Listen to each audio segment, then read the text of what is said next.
할렐루야. 오늘도 함께 예배드리는 오늘 모든 성도 여러분들 주님의 이름으로 축복합니다. 내일이 이제 수능 날인가요? 네. 고3 학생들 또 재수, 삼수, 요즘 N수생 이렇게 표현합니다만 대학을 가기 위한 이제 시험을 내일 치르게 됩니다. 물론 요즘은 대학 가는 것이 꼭 수능을 치르는 것만은 아닙니다. 아이들이 3년 동안, 고등학교 3년 동안 내가 전공하고 싶은 것에 대한 준비를 쭉 합니다. 그래서 내가 이것도 하고 저것도 하고 해서 쭉 그걸 이제 자료를 만들기도 하고, 또 어떤 곳은 면접을 보기도 하고, 농어촌 지역에서 중학교, 고등학교 6년을 다닌 학생들은 농어촌 특례라고 또 다른 길도 있고 여러 가지 방법이 있습니다. 그러나 결국은 그냥 들어가진 않습니다. 어떻게든 평가를 하고 점수를 매겨서 등수대로 합격을 시키게 되죠. 근데 요즘은 이제 대학을 쓸 때 6개를 쓸 수가 있지 않습니까? 6개를 쓸 수가 있는데, 그러다 보니까 되는 아이들은 6개 다 되기도 하고 또 안 되는 아이들은 6개가 다 안 되기도 합니다. 그런데 예비번호라는 게 있습니다. 앞에 합격한 친구들이 등록을 안 하면, 학생들이 등록을 안 하면 예비 1번부터 이렇게 순서대로 합격자로 인정을 해주기도 이렇게 하죠. 그래서 예비 몇 번까지 추가로 발표를 합니다.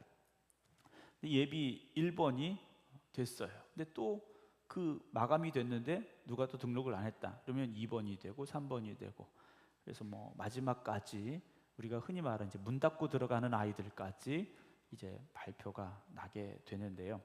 결국은 성적이죠. 순위에 따라서 합격도 불합격도 발표가 나는 거, 결정되어지는 거고, 추가도 어차피 예비번호도 성적 순대로 예비번호가 매겨지게 되어 있습니다. 그러나 신앙생활은 그게 아니지 않습니까? 우리가 구원받는데 예비번호가 있겠습니까? 없습니다. 그렇죠? 구원받는데 예비번호가 없어요. 하나님 부르시면 그때 이미 이제 우리는 결정이 난 거지 않습니까? 그렇기 때문에 이 땅의 삶을 살아가면서 우리는 매 순간순간이 주님의 나라를 소망하면서 준비하는 마음을 가지고 살아가는 그런 삶이 될 수 있어야 됩니다. 요즘 이제 부고 문자가 꽤 많이 옵니다. 지난 주일날도 단양에 다녀왔고, 내일도 이제 천안에 또 친구 목사님 아버지가 돌아가셔서 또 조문을 가야 될 것 같은데요. 죽음이라는 건 사실 준비하기가 쉽지는 않습니다. 내가 언제 몇 년, 몇 월, 며칠, 몇 시에 죽는지 알 수 있는 사람은 없지 않습니까? 그러다 보니까 오늘은 아니겠지, 내일은 아니겠지 하면서 사실 현재의 삶에 충실하면서 살아가는 경우가 많이 있습니다. 그러나 우리는요, 늘 준비하며 살아야 됩니다. 주님 언제 부르실지 모르지 않습니까? 언제 부르실지 모른다면 부르실 그날에 깨어있는 성도가 되어져야 되고, 주님 부르심에 부끄럽지 않은 믿음으로 살아가는 저와 여러분들이 되기를 주님의 이름으로 축원합니다. 우리가 계속해서 이제 에스겔서의 말씀을 통해서 하나님께서 이스라엘 백성들에게 또 주변의 나라들에게 주시는 경고와 심판의 말씀을 쭉 듣고 있습니다. 뜻하지 않게 지금 우리가 이스라엘 주변의 나라들을 나누다 보니까 지리 공부를 하는 것 같기도 하고 역사 공부하는 것 같기도 하는데, 모르셔도 상관없습니다. 네. 이 나라가 어디에 있는지, 이 이름이 도대체 어떤 나라인지, 역사적으로 몇 년도에 일어났는지, 이거 아무것도 모르셔도 구원받는 데 전혀 지장이 없습니다. 그러니까 성경을 읽으면서 사실 우리가 이름이 참 어려울 때가 있지 않습니까? 이름이 어려울 때도 있고, 역사적으로 이렇게 된다는데 잘 모를 수도 있어요. 그 다 알면 뭐 합니까? 여러분 어디 가서 가르칠 것도 아니고, 모르셔도 아무 상관이 없습니다. 오늘도 말씀 속에 여러 나라들의 이름이 나옵니다. 그 나라들을 다 이야기하려면 복잡하니까 일단 모르셔도 된다라는 말씀을 먼저 드립니다. 그러나 나라들의 이름은 몰라도 상관없지만 왜 하나님께서 이 말씀을 우리에게 주시는지는 여러분 아셔야 됩니다. 그것도 모르고 집에 가시면 이건 안 되는 거거든요. 그러니까 오늘 이 말씀을 왜 주시는가, 그리고 이 말씀을 통해서 우리가 깨닫기를 원하시는 것이 무엇인가는 우리가 분명히 깨닫고 또 돌아갈 수 있는 오늘 이 시간이 되길 주님의 이름으로 축원합니다. 이제 오늘 지난주에 이어서 오늘 이제 애굽에 관한, 이집트에 관한 말씀을 함께 나누려고 그래요. 이스라엘 백성들에게 있어서 애굽이라는 곳은 아주 특별한 곳입니다. 왜냐? 아브람 때부터 애굽이라는 곳은 풍요로운 곳이었습니다. 아브람이 어땠습니까? 창세기 12장에 하나님의 부르심을 받고 가나안 땅에 오지 않습니까? 다른 거 없었어요. 그냥 말씀 하나 듣고 그 말씀 믿고 말씀 의지해서 말씀에 따라 거기까지 온 거지 않습니까? 다른 거 없었어요. 하나님께서 뭐 각서를 써주신 것도 아니고 여기가 네 땅이다 뭐 편말을 꽂아주신 것도 아니에요. 하나님 말씀하셨고 아브라함 그 말씀 믿음으로 순종하며 가나안 땅에 왔는데 오자마자 아브라함이 만난 게 뭡니까? 기근이었죠. 하나님 기껏 순종하고 왔는데 하나님께서 풍년을 주시면 얼마나 좋겠습니까? 가축이 먹을 풀이 잘 자라게 하시면 얼마나 좋습니까? 하나님 그거 하실 수 있을까요? 없을까요? 네, 있으시죠. 네, 하나님 얼마든지 하실 수 있어요. 그런데 기근이 온 건 하나님께서 안 주신 거예요. 아니 복 주시겠다고 부르셨는데 기껏 복 주신다고 하신 하나님의 말씀 듣고 여기 왔는데 복이 아니라 기근이 온 거예요. 그래서 아브라함이 어떻게 합니까? 야, 짐 싸자 하고 남쪽으로 내려간 거죠. 왜냐? 애굽 땅에 가려고. 거기는 먹고 살만하다는 소문이 있었고 그래서 애굽 땅으로 내려갔지 않습니까? 근데 가서 물론 결론적으로 잘 되긴 했습니다만 거긴 하나님이 이끄신 땅이 아니었어요. 그러니까 하나님께서 보여주시는 거예요. 먹고 살려고 세상으로 갔니? 그러나 결과가 뭡니까? 거기선 살 수 있는 게 아니라는 거죠. 거기서 얻은 것 가지고 네가 부유해지는 것이 아니라는 것이죠. 가나안 땅에 있을지라도 때로는 거기 기근도 올 수 있고 폭풍우도 올 수 있고 문제도 생길 수 있지만 그 믿음의 자리, 약속의 자리를 지킨다면 하나님께서 그곳을 복된 자리가 되게 해 주실 것이다. 하나님 보여주고 계시지 않습니까? 이삭도 기근이 와서 내려가다가 멈췄어요. 거기서 농사 졌는데요, 하나님 얼마나 복 주십니까? 여러분, 예수 믿고 복 받을 줄 알았는데 예수 믿고 어렵더라. 어려울 수 있습니다. 예수 믿고 복 받는다. 여러분, 이게 우리가 생각하는 현실의 복이라면 목사님들 다 복 받으셔야 돼요. 네. 목사님들 다 부자 되셔야 돼요. 근데 제가 아는 목사님들만 해도 부자가 많지 않아요. 네. 그 부자들은 원래 부모님이 부자인 분들이에요. 네. 아닌 분들은 여전히 아니세요. 여러분, 말씀대로 산다고 경제적인 문제가 한방 해결되는 거 아닙니다. 예수 믿는다고 육신의 질병이 순식간에 다 낫는 게 아니라는 거죠. 목사님, 어떤 사람은 기적적으로 병이 낫다는데 어떤 사람은 뭐 기적적으로 막 부자가 됐다는데, 여러분, 우리가 살아가고 있는 게 기적이지 않습니까? 저는 그렇게 생각해요. 오늘을 살고 있는 게 기적이지 않습니까? 저는 제 심장이 뛰고 있다는 게 너무 감사해요. 안 감사하세요? 네. 저는 정말 감사해요. 이 주먹만한 심장이요, 계속 뛰고 있지 않습니까? 이게 왜 뛰느냐? 몸에서 계속해서 전기 신호를 얘한테 주는 거예요. 그 얘가 그것 때문에 계속 벌떡벌떡 뛰는 거지 않습니까? 얘가 뛰니까 피가 돌아서 우리가 살 수 있는 거잖아요. 하나님 어떻게 이렇게 만드셨을까? 근데 그걸 멈추지도 않게 80년, 90년, 100년을 뛰게 하실까? 여러분, 건전지도요, 제가 오늘도 이제 마이크를 쓰는데 건전지도 한 2시간 쓰면 다시 충전해야 되거든요. 근데 하나님께서는요, 우리 몸을 이렇게 만드셨고요. 그런데 하나님께서 만약에 오늘까지만 뛰자 그러시면 오늘이 마지막이지 않습니까?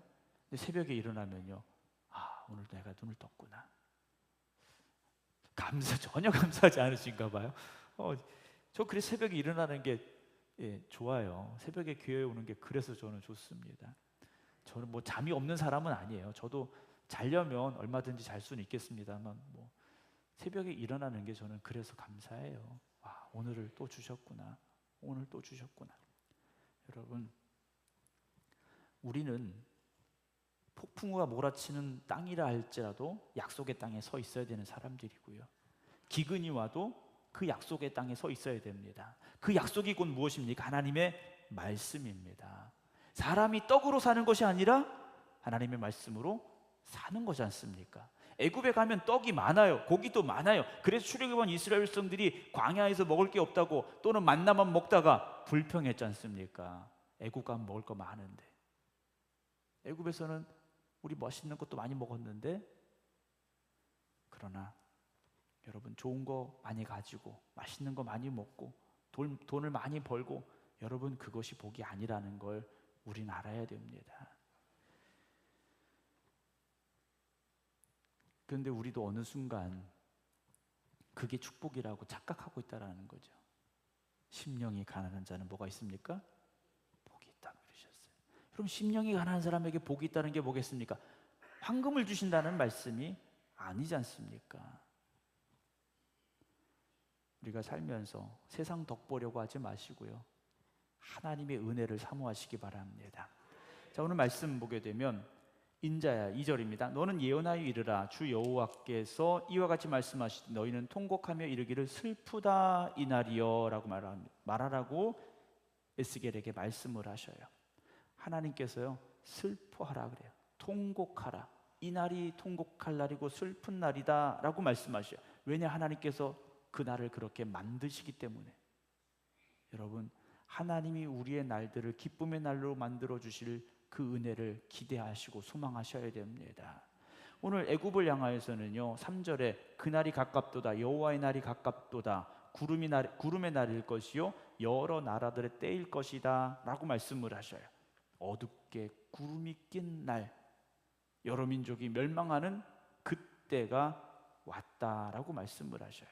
아까 잠깐 말씀드렸지만 이스라엘 백성들은 이 애굽 땅을 뭔가 그래도 동경하고 있는, 거기는 뭔가 더 좋은 나라, 뭔가 얻으려면 가야 되는 나라, 이렇게 생각을 하고 있었다라는 거예요.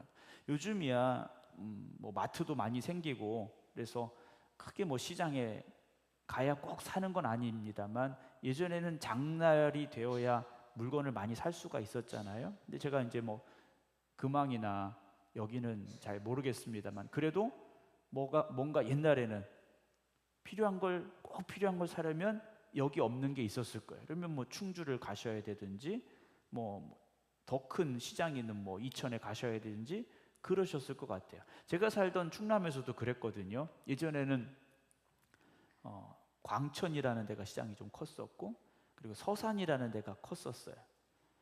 제가 이제 보령에 살고 있었는데, 보령장은 별거 아니고 광천장을 가야 큰 게 있었고, 뭐 대리점 전자제품을 AS를 받으려고 그래도 보령이나 이런 데는 없어서 서산까지 가야 되는 일들이 있었거든요. 그러니까 뭔가 좀 있어 보이는 나라, 뭔가 좀 동경할 수 있는 그런 나라, 성공하려면 가야 되는 나라, 그게 애굽처럼 보여졌던 겁니다. 군대도 막강했지 않습니까? 그래서 이스라엘 백성들은요, 애굽 그러면 와 할 정도의 나라 있지 않았을까 생각을 해요. 그런데 하나님의 말씀 뭡니까? 내가 그 나라를 멸하시겠다고 지금 말씀하시는 거예요. 이스라엘 백성들이 그렇게 동경하는 애굽을 멸하시겠다라는 겁니다. 어떻게 하시는 겁니까? 4절에 애굽에 칼이 임할 것이라 그래요. 하나님이 그 칼을 휘두르게 하시겠다라는 거죠. 애굽에서 죽임당한 자들이 엎드러질 때 구수에 심한 근심이 있을 것이며 애굽의 무리가 잡혀가며 그 터가 헐릴 것이다 라는 말씀을 하셔요. 이 애굽이 전쟁이 휘몰아치면 그 옆에 있는 구스라는 나라, 지금 이제 에티오피아라는 나라인데, 에티오피아도요 큰 고통을 당하게 될 것이고, 애굽에서 많은 사람이 칼에 쓰러지고 재산을 다 약탈당하는 그때가 올 것이다. 결국 어떻게 됩니까? 그 터가 헐릴 것이다. 나라가 완전히 무너져 내리는 상황이 될 것이다 라고 하나님 말씀하셔요. 여러분들에게 있어서 힘이 되어주는 것 같은 세상의 것들이 있다면 여러분 빨리 그걸 포기하셔야 돼요. 세상에 어떤 것이 나에게 힘이 되고 내가 의지할 것이라고 생각이 되신다면 여러분 그걸 빨리 포기하시는 게 여러분들이 살 길입니다. 여러분, 하나님을 의지해야 됩니다. 오직 살아계신 하나님만 의지해야만 된다라는 거죠. 세상의 것을 붙잡고 있으면 결국 침몰하는 배에 타고 있는 것과 마찬가지입니다. 여러분, 문제가 생겼을 때, 어려움을 만났을 때, 하루의 삶을 살아갈 때 여러분 기도에 무릎을 꿇으셔야 됩니다. 기도할 때 하나님이 역사하시는 거지 않습니까? 애굽에게 주어진 상황은요, 먹구름이 낀 날이에요. 하나님께서 심판하시는 그날이라는 거죠. 물론 우리가 세상에 살면서 직장도 잘 다녀야 되고 집도 사야 되고 다 해야 되죠. 그러나 우리의 모든 도움은 오직 하나님께로부터 온다라는 사실을 잊지 마시기 바랍니다.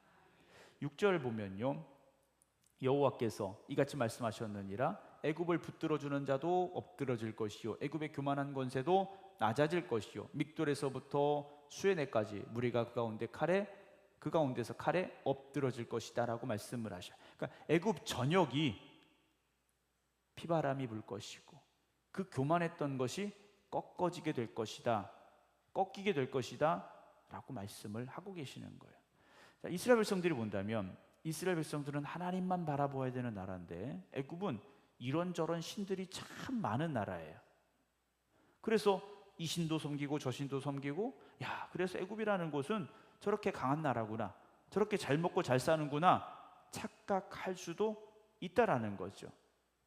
오늘 우리가 세상을 바라볼 때도 그런 생각 드실 수 있어요. 자,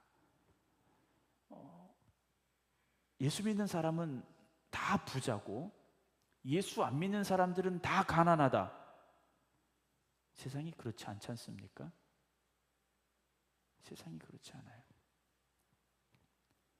오히려 반대인 것처럼 보인다라는 거죠. 아무개는 교회도 안 다니고, 어떤 사람은 정말 자기 마음대로 살고, 어떤 사람은 죄라는 죄는 다 짓고 사는데 저렇게 잘 먹고 잘 살 수 있을까? 라는 생각을 우리가 해요. 그래서 우리는 자괴감에 빠집니다. 기도해서 뭐해? 교회 가서 뭐해? 라는 생각이 들 때가 있다라는 거죠. 사랑하는 성도 여러분, 애굽을 붙들어주는 자가 엎드러질 것이다 라고 하나님 말씀을 하셔요.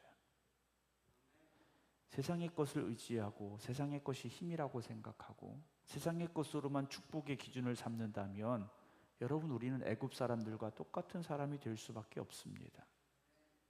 하나님 주는 진정한 복은요, 여러분 물질의 복이 아닙니다. 여러분, 돈이 많은 사람이 행복할까요? 이번에 미국의 트럼프가 당선이 되면서 그 당선되는데 아주 큰 역할을 했던 일론 머스크라는 사람이 있습니다. 이 사람이 800억인가를 투자를 했는데 그 사람이 보유한 주식이 올라서 엄청나게 상상할 수 없는 돈을 벌었다라고 이야기를 하더라고요. 여러분, 트럼프가 행복할까? 그 일론 머스크라는 사람이 행복할까? 아니면 우리나라 삼성의 이재용이라는 사람이 행복할까? 최태원이라는 사람이 행복할까? 생각을 해봅니다. 저는 여러분들이 그분들보다 행복을 누리지 못할 이유가 없다고 생각을 합니다. 우리가 가진 소유에 따라서 행복이 순서가 있다면 좀 우리는 한참 밑에일 수도 있겠지만, 하나님의 은혜가 충만하다면, 하나님 주시는 기쁨이 있다면 우리는 그 사람들보다 훨씬 더 행복한 사람이 될 수 있다는 거죠. 물질로 행복을 살 수 있는 게 아니지 않습니까? 돈으로 행복을 살 수 있는 게 아니에요. 여러분, 돈으로 행복을 살 수 있다, 그런 만족함이 있겠습니까? 여러분, 돈 많이 가진 사람들이요, 그것 때문에 행복하지 않습니다. 사랑하는 성도 여러분, 그래서 어찌 보면 하나님께서 아브라함을 가나안 땅에 처음 데리고 오셨을 때 기근이라는 상황을 먼저 주신 건 아닐까 하는 거죠.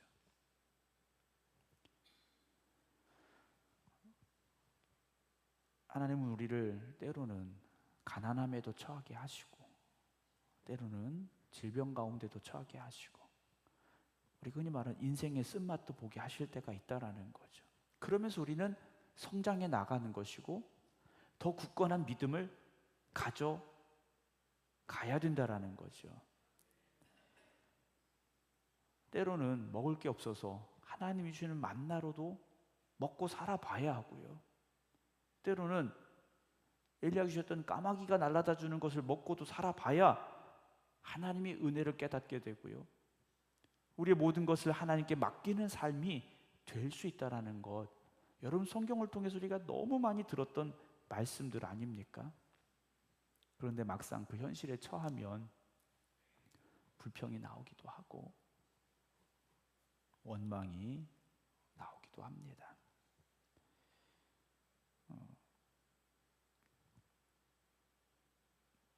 뭐 여기 계신 분들 다 제가 여러분들의 인생을 다 알지는 못하지만 한 번쯤은 인생의 쓴맛을 보셨잖아요.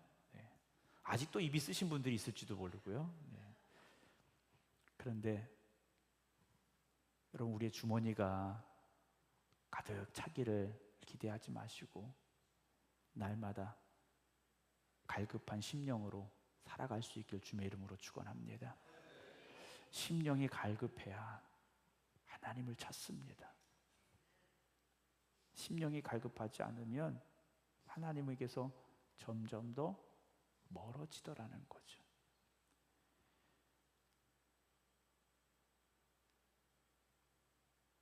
아무리 우리가 많은 것을 이루고 성공했다 할지라도 하나님에게서 멀어지면 결국 우리 갈 곳이 어디겠습니까? 주님께서 수가성 여인을 만나셨어요. 내가 주는 물을 마시는 자는 영원히 목마르지 아니할 것이다 라고 말씀하십니다. 주님이 주는 물을 마셔야 목마르지 않습니다. 세상이 주는 물을 마시면 또 목마를 수밖에 없다라는 거죠. 우물에 가서 물을 길어서 먹었는데 또 목마라서 물 길러 갈 수밖에 없고요. 주님이 주시는 은혜가 우리를 새롭게 하시기를 함께 기도하는 오늘 이 밤이 되기를 주님의 이름으로 축원합니다. 12절 보면요, 내가 그 모든 강을 마르게 하고 라는 말씀이 나옵니다. 지난주 말씀 기억해 보시면 이집트에 있는 애굽에 있는 나일강이라는 그 강은 젖줄입니다. 생명의 젖줄이에요. 근데 하나님께서 그 강을요 마르게 하시겠다라는 겁니다. 애굽 땅의 모든 강물을 마르게 하시겠다라는 거예요. 그럼 어떻게 되겠습니까? 농사 잘 지었던 사람들이요 농사 지을 수가 없는 겁니다. 물이 없으니 풀이 자라지 않아서 가축을 먹일 수가 없는 거예요. 그러면 나라의 근간이 흔들릴 수밖에 없고요. 요셉 시대처럼요 먹을 것이 없어지는 상황이 될 수밖에 없다라는 거죠. 여러분 오늘 고기 먹다가 내일은 고기 못 먹을 수도 있어요. 그렇지 않습니까? 우리 인생이 그렇잖아요. 그런데 하나님 주시는 그 말씀의 생수는요 마르지 않는다라는 걸 여러분 잊지 마시기 바랍니다. 제가 아주 오래전에 초등학교 저학년 시절에 살던 곳에 그때는 이렇게 집에서 상수도가 잘 안 나오고 지하수 나오고 이렇게 펌프질해서 물 먹고 그럴 때였는데 뭐 이제 거의 뭐 이제 홍수가 오다시피 하니까 이 물이 다 탁해진 거예요. 탁해져서 마실 물이 없어가지고 그 물을 받아서 이렇게 좀 가라앉혀서 썼던 기억도 있습니다.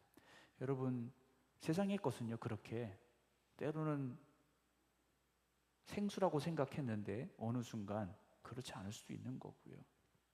그러나 하나님의 말씀은 변치 않는 생수라는 걸 기억하시기 바랍니다. 마르지 않는 샘물, 하나님 주신 은혜의 샘물을 여러분들이 기억하셔야 됩니다. 애굽이라는 그 강대국이요 하나님께서 꺾으시겠다고 하시니까 어떻게 되느냐, 결국 나라가 흔들리게 되고 백성들이 죽고 포로로 끌려가는 일들이 벌어지고 말게 된다라는 거죠. 10절로 다시 가보면 내가 또 바벨론의 느부갓네살 왕의 손으로 애굽의 무리들을 끊어버리시겠다 그러셔요. 이 당시 이제 이스라엘의 나라가 있었고 위쪽으로는 바벨론이 있었고 아래쪽으로는 애굽이 있었습니다. 그러니까 요즘은 이스라엘은 중간에 낀 나라예요. 끼었는데 힘이 있느냐? 그렇지 못해요. 우리나라도 마찬가지지 않습니까? 이제 중국과 러시아가 있고 미국이 있고 중간에 낀 나라예요. 사실 우리가 뭔가 막 우리의 힘으로 맞서서 싸울 만한 힘이 되질 않는다라는 거예요. 그래서 눈치를 봐야 되고 이스라엘도 마찬가지입니다. 그래서 어찌 보면 애굽에 붙어야 살 것인가 바벨론에 붙어야 살 것인가 고민할 수 있는 나라가 이스라엘이었어요. 그런데 하나님이 주신 답은 뭡니까? 다 소용없다라는 겁니다. 나를 붙잡으라고 말씀하시는 거예요. 하나님만 붙잡으라고 말씀하시는 겁니다. 오늘 본문은 바벨론을 통해서 이스라엘 백성들이 강하게 생각했던 애굽을 멸하시겠다라는 겁니다. 어떻게 멸하십니까? 18절 보면 내가 애굽의 멍에를 꺾으며 그 교만한 권세를 그 가운데 그치게 할 때라는 말씀이 나와요. 날이 어둡겠고 그 성읍에는 구름이 덮일 것이며 그 딸들은 포로가 될 것이라. 19절 이같이 내가 애굽을 심판하리니 내가 여호와인 줄 그들이 알리라. 마치 출애굽할 때 이스라엘 백성들을 구원해내시기 위해서 애굽 땅에 10가지 심판을 내리셨던 것처럼 그들이 깨닫게 하도록 하나님께서 만드시겠다라는 거죠. 21절 보면 인자야 내가 애굽의 바로 왕의 팔을 꺾었더니 칼을 잡을 힘이 있도록 그것을 아주 싸매지도 못하였고 약을 붙여 싸매지도 못하였느니라. 그러므로 주 여호와께서 이같이 말씀하셨느니라. 내가 애굽의 바로 왕을 대적하여 그 두 팔 곧 성한 팔과 이미 꺾인 팔을 꺾어서 칼이 그 손에서 떨어지게 하고 나라의 모든 힘을 꺾어버리시겠다라고 말씀하시죠. 사랑하는 성도 여러분, 여러분들이 지금 나의 힘이라고 생각하는 게 뭡니까? 나의 힘이라고 생각하는 게 뭐가 있습니까? 그렇다면 여러분 생각을 바꾸셔야 돼요. 하나님만이 나의 힘이 되심을 여러분 고백할 수 있길 주님의 이름으로 축원합니다. 여러분 세상에 성공을 하지 말라는 말씀이 아니에요. 여러분 세상에서 성공하십시오. 아멘 안 하시네요. 네. 여러분 세상에서 성공하셔야 돼요. 예수 믿는 사람도 성공해야 됩니다. 그러나 성공이 목적이 아니라 하나님의 은혜가 오늘도 나를 살게 합니다. 그 믿음을 잃지 않기를 주님의 이름으로 축원합니다. 우리가 하나님을 무시하면 여러분 세상에서 무시당합니다. 그러나 우리가 하나님을 하나님으로 고백하면 세상이 우리를 우습게 보지 못합니다. 여러분 우리가 돈이 많아야 세상 사람들이 우리를 우습지 않게 볼까요? 그렇게 생각하실 수도 있어요. 내가 돈이 없어서 나를 우습게 보는구나. 내가 높은 자리에 있지 않아서 나를 우습게 보는구나. 그런데요, 그것으로 우리가 세상을 이기는 것이 아니라 하나님이 내 손을 들어주셔야 이기는 겁니다. 25절 보고 오늘 말씀 마칩니다. 내가 바벨론 왕의 팔은 들어주고 바로의 팔은 내려뜰 것이다 라고 말씀하십니다. 운동선수들이 경기하고 난 뒤에 판정을 내리죠. 심판이 이긴 사람의 손은 들어주고 진 사람의 손은 내립니다. 여러분 하나님이 여러분들의 손을 들어주실 겁니다. 우리가 하나님을 바라보고 하나님을 믿고 하나님을 의지한다면, 하나님의 말씀에 순종함으로 살아간다면 하나님 반드시 여러분들의 손을 들어주십니다. 내가 들려고 해서 드는 것이 아니라 하나님이 들어주십니다. 오늘도 우리는 이 세상 속에 살고 있습니다. 세상 속에 살고 있지만 세상이 전부가 되지 마시고 하나님의 말씀이 전부가 되어주시고 그래서 또 하나님의 은혜를 사모하시고 하나님 보시기 합당한 믿음으로 살아가는 여러분들이 되어지시기 바랍니다. 그래서 오늘도 이 말씀이 우리를 새롭게 해주시고 또 오늘 우리의 결단과 고백이 될 수 있기를 주님의 이름으로 축원합니다. 기도하겠습니다.